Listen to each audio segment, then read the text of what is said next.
pasukan na naman. At ito nga, kahit baha, kailangan pumasok ng mga bata. So guys, tingnan nyo tong school namin, oh. Bahang-baha siya, diba? Kaya may mga tulay lang para may dadaanan ng mga bata at mga magulang. Tingnan nyo guys, sinahatid ng mga magulang yung mga anak nila para maging safety sa daanan. Ayan guys. May mga tulay na daanan. Ayan oh, lubog na lubog yung mga room ng mga bata.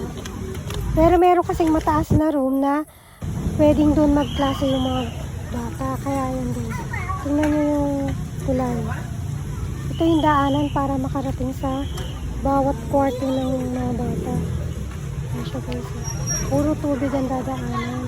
Siyempre yung mga bata excited pa rin sa pagpasok. Kaya kahit baha, papasok at papasok talaga. Diba guys yung sinayin? O diba ang lalim? Ito lang yung daanan guys. Tulay. O diba? Kaya doble ingat talaga yung mga magulang at mga estudyante na pumapasok. Ayan, lubog ang school. Grabe.